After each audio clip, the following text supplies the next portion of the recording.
Nabi kita sallallahu alaihi wasallam bersabda, "Man yuridillahu bihi khairan yufaqihu fid din." Terjemahan secara bebas, apabila Allah ingin memperbaiki seseorang, maka Allah membuatnya paham agama. Jadi uang tidak pernah memperbaiki seseorang, jabatan pun tidak pernah memperbaiki seseorang. Satu-satunya yang memperbaiki seseorang adalah agama. Habibi ya Muhammad, Waalaikumsalam warahmatullahi wabarakatuh.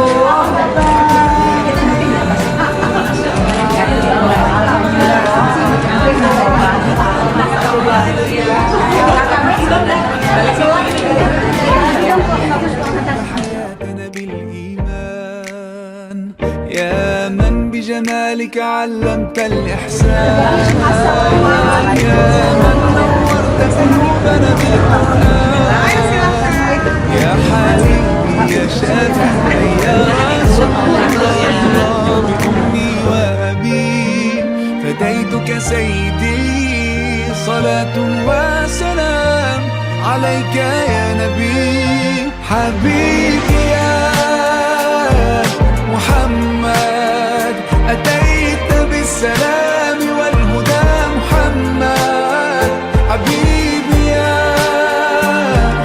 محمد، يا رحمة للعالمين يا محمد. صلى الله على خاتم الأنبياء محمد، محمد رحمة للعالمين، رحمة للعالمين. محمد، محمد رحمة للعالمين، رحمة للعالمين.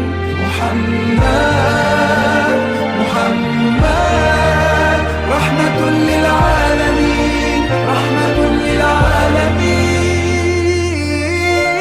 Kami Majelis Taklim Puro Ta'ayun mengucapkan selamat menjalani ibadah puasa Ramadan. Mohon maaf lahir dan batin.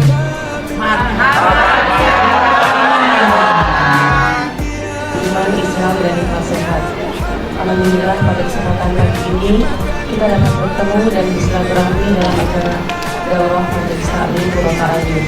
Salawat salam tercurah kepada Nabi kita Rasulullah Muhammad Sallallahu Alaihi Wasallam yang offline dari Majelis Taklim Puro Ta'ayun akan mengundang Bapak Ustadz Syariful Mahyaludis dengan tema kajian kriteria haji mabrur ya Pak Ustadz, dan insya Allah nanti sesi kedua ada Ustadz Ahmad Susilo dengan tema bekal menghadapi Ramadan oleh Bapak Ustadz Syariful Mahyaludis dengan tema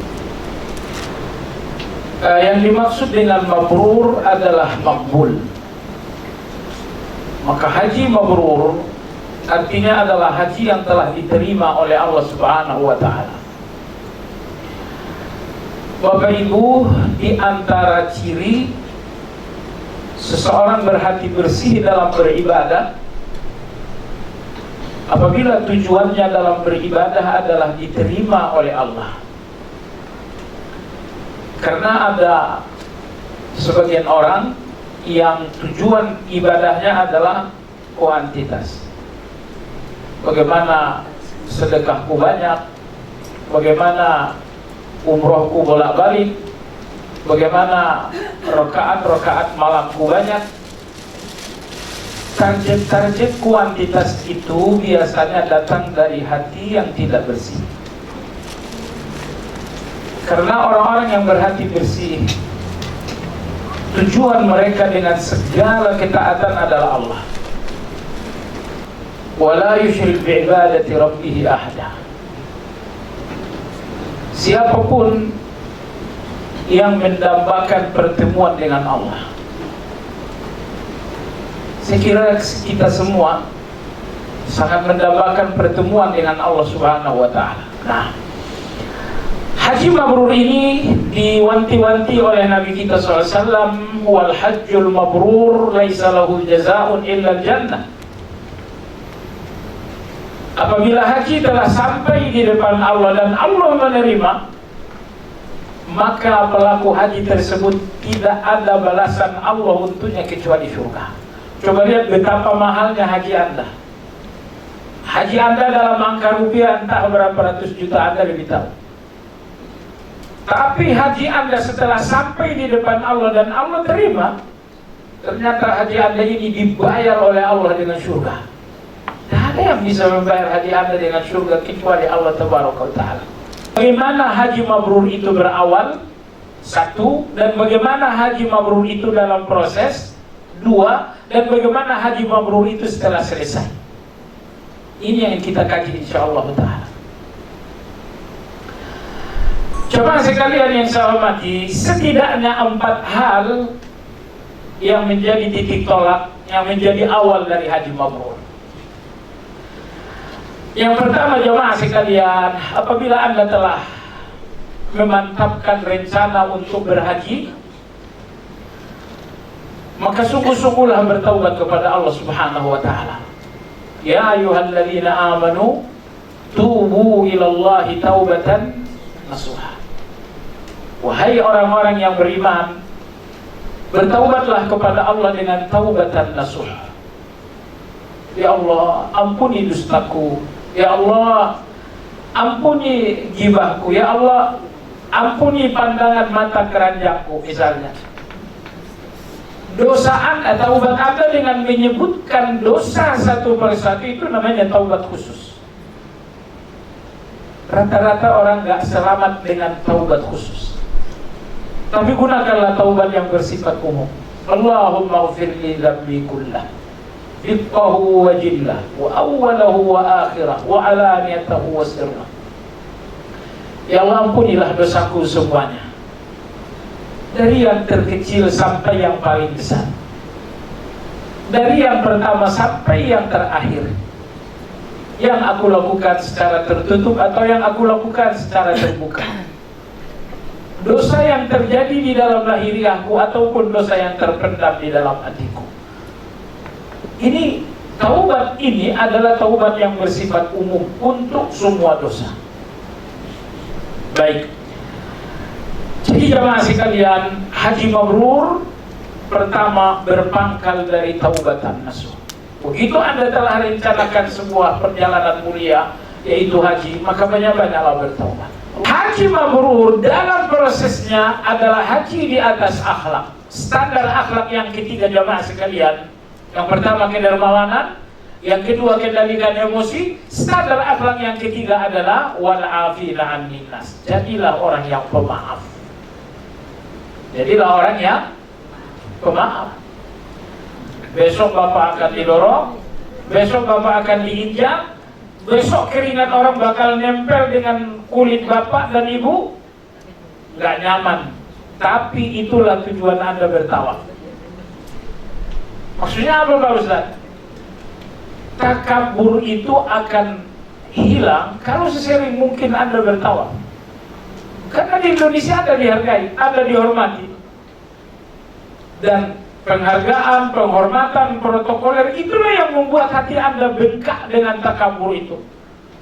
Nah, begitu besok Anda bertawaf, terdorong, terinjak, dan selanjutnya gak ada lagi yang menghargai, gak ada lagi protokoler. Tapi Anda membutuhkan situasi seperti itu untuk mematahkan kepingan-kepingan takabur dalam hati. Baik, tadi yang saya bilang fasilitas basic prioritas ini dengan Ibu Bapak itu penempatan dari di Bank Syariah Indonesia, Bapak Ibu itu otomatis awal mendapat. Nah, Sahabat Tur ini mengadakan haji furoda. Haji furoda yang tanpa antri. Kebetulan sahabat ini Bapak Ibu, kita akan melewati sebuah akademi Ramadan. Jadilah kepompong Ramadan, agar kelak kita setelah Ramadan kita menjadi indah di hadapan Allah dan di hadapan manusia. Boleh jadi sekarang ini manusia kita ini banyak salahnya, banyak dosanya, belum lagi rakus, belum lagi egois, gak suka memaafkan, bahkan banyak kata-kata yang tidak baik. Jadilah kepompong Ramadan. Insya Allah, jika kita di bulan Ramadan benar-benar seperti kepompong Ramadan, bukan hanya tidak makan dan tidak minum, tapi kita jaga indera kita, pandangan mata kita, ucapan lisan kita, pendengaran kita, isi pikiran, isi hati, dan amal perbuatan kita. Insya Allah melalui Akademi Ramadan tadi, setelah lewat Ramadan, Allah akan menilai kita seorang yang sangat indah. Indah akhlaknya, indah akidahnya, indah iman dan takwanya. Bukan cuma indah baju barunya. Qala Rasulullah sallallahu alaihi wasallam, telah bersabda Rasulullah sallallahu alaihi wasallam, man, barang siapa, lam yada, tidak mau meninggalkan, qaulaz zur, perkataan dusta, perkataan kotor, perkataan bodoh, wal amala bihi, dan beramal dengan amalan itu, falaysa lillahi hajatun fi ayyada'a ta'amahu wa syarabahu, maka orang itu tidak ada kepentingan bagi Allah, tidak ada kebutuhan Allah, meskipun orang itu ayyada'a, meninggalkan, ta'amahu wa syarabahu, makan dan minumnya. Apa artinya Bapak Ibu? Orang berpuasa tanpa ilmu, yang penting saya gak makan, gak minum subuh sampai maghrib, tapi mulutnya berkata-kata kotor, mulutnya berdusta, mulutnya mencela orang, menghibah orang, mulutnya kadang-kadang kata-katanya keji, berbuat dengan perbuatan yang tidak baik. Puasa tapi gak sholat, puasa tapi gak mau baca Quran, puasa tapi gak taraweh, puasa tapi perbuatannya buruk. Maka kalau begitu sah puasanya secara hukum, dia gak batal, tetapi tidak bernilai di hadapan Allah sedikit pun.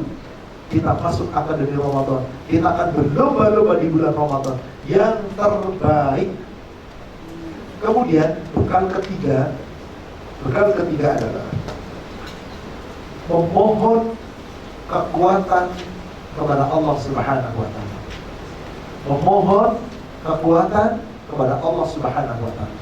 Sebab kalau kita nggak dikasih kekuatan, nggak bisa kita beramal. Apa ucapan yang kita bisa lakukan, yang kita bisa perbuat supaya Allah selalu memberi kekuatan? La haula wa la quwwata illa billah. Coba buka di kitab Bulughul Maram di hadis nomor 1593. 1593 dari Abu Musa al-Ash'ari. Rasulullah sallallahu alaihi wasallam bersabda, ya Abdullah ibnu Qais, hai Abdullah bin Qais, ala adulluka ala kanzin min kunuzil jannah, maukah aku beritahukan kepadamu, aku tunjukkan kepadamu satu simpanan dari perbendaharaan simpanan-simpanan surga. Ternyata apa di situ? Ketika Abdullah bin Qais mengatakan, "Na'am ya Rasulullah, apa itu simpanan surga atau itu perbendaharaan surga?" Ternyata jawaban Rasul seringan sekali. Ucapkanlah kalimat la haula wa la quwwata illa billah. Tidak ada daya dan kekuatan kecuali kekuatan atas pertolongan dari Allah. Maaf Bapak Ibu, demi Allah, kita gak bakal kuat berbuat sesuatu kecuali diberi Allah. Jangankan ibadah sepanjang seperti kamar lain, kita ngedipin mata aja gak mampu kalau Allah gak kasih kekuatan kita mengedip mata. Kita angkat tangan gak mampu kalau Allah gak kasih kekuatan kita mengangkat tangan. Nah, mumpung kita masih kuat dan sehat, terus kita minta kekuatan, kita berdoa memohon kepada Allah. Insya Allah semoga melalui doa kita, istighfar kita, dan ilmu kita, seluruh amalan yang kita lakukan sepanjang Ramadan bernilai di hadapan Allah. Kita kemudian nanti akan menjadi kompong Ramadan sepanjang Ramadan, dan kita akan menjadi kupu-kupu di hadapan Allah. Kupu-kupu yang indah akhlaknya, akidahnya, ibadahnya, tutur katanya, dan akibat itu semua semoga kelak Allah hantarkan kita ke dalam surganya. Amin ya rabbal alamin.